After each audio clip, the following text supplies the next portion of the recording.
Hitman was written and directed by Richard Linklater, the man who brought you Dazed and Confused, the Before trilogy, School of Rock, one of my personal favorites, Boyhood. Clearly, Linklater has a huge Hollywood pedigree, so I see his name on the project and chances are I'm there to see it first chance. This is a Netflix exclusive release which premiered at the TIFF Festival last year. It stars Glen Powell, who also helped Linklater pen the script. So I can't confirm this or not, but this just might be Glen Powell's passion project. And if it is, I'm so glad he put this out. Powell plays a straight-laced professor named Gary who discovers that he has a hidden talent as a fake hitman. I'm not even shitting you, this is inspired by an unbelievable true story. It's wild! He meets his match in a client who steals his heart and ignites a powder keg of deception, delight, and mixed up identities. And right off the bat, you can kinda sorta see the cliches that this movie is bound to fall into. And I was really afraid of that. As I got deeper into the movie around the halfway point, I'm like, are we gonna get a liar reveal cliche? Because this synopsis seems like it's tailor-made for that liar reveal cliche.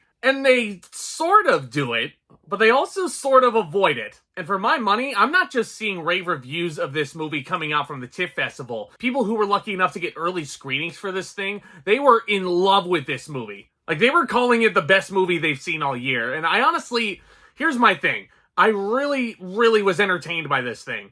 I don't know if I can go that far, though. It is still damn good. Richard Linklater gave us such an entertaining movie once again. You want a simple, grounded story that's pretty easy to follow, but there's a romance at the center of it all, and it just all feels like real people. Richard Linklater's usually the director you would shoot to get for that kind of story. And even though this movie has so much going on, the script definitely knows how to ground this in enough reality to suspend your disbelief. Like, the dialogue in this movie, even though you sort of know where the story is going into the third act, everything just feels so believable, and the stakes are absolutely there. No denying that Hitman is a movie that has a sense of urgency. Even though it is a bit on the longer side, running an hour 55, you definitely feel like something's on the line here. And I gotta give mad kudos not just to Linklater, but to Glen Powell, who may have just turned in his best acting performance so far. And if you've been with me from the beginning, 4 years with me on this channel, Glen Powell has kind of thrust himself into the limelight while I've been doing this thing. So this channel has also kind of followed Glen Powell's career, and I've seen him just ascend to the top of Hollywood. It all started with Top Gun Maverick. He was really great in that. He's got another big blockbuster coming out this summer in Twisters. Like, the guy's doing really well for himself, and I don't think that it's too far-fetched. Maybe it is,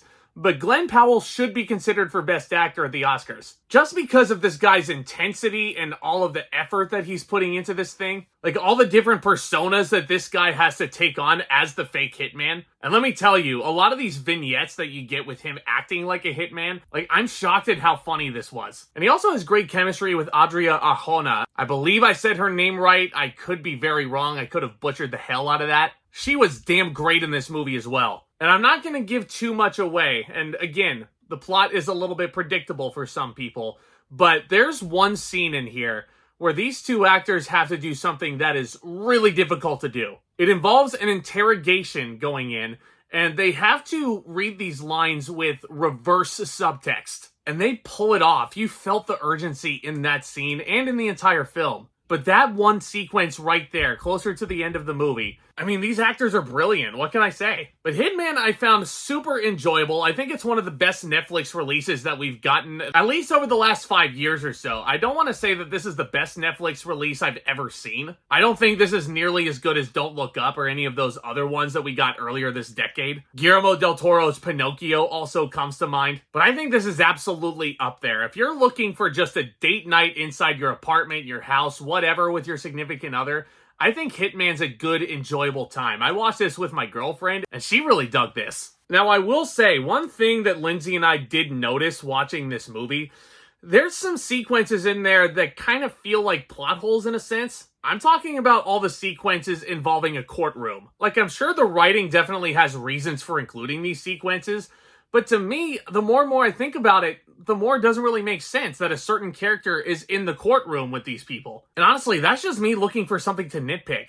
Hitman is very fun. If you're an action movie junkie, you might be disappointed with Hitman. Don't go in expecting just a pure action flick like a Furiosa. go in expecting romantic comedy, because that's what it is. There's action in it, but the core of the movie is the romance and the comedy that comes with it. So I would say if you turn on Hitman, if you go in with that mindset, I think you're going to find yourself having a ton of fun just like I did. I'm going to give Hitman an A-.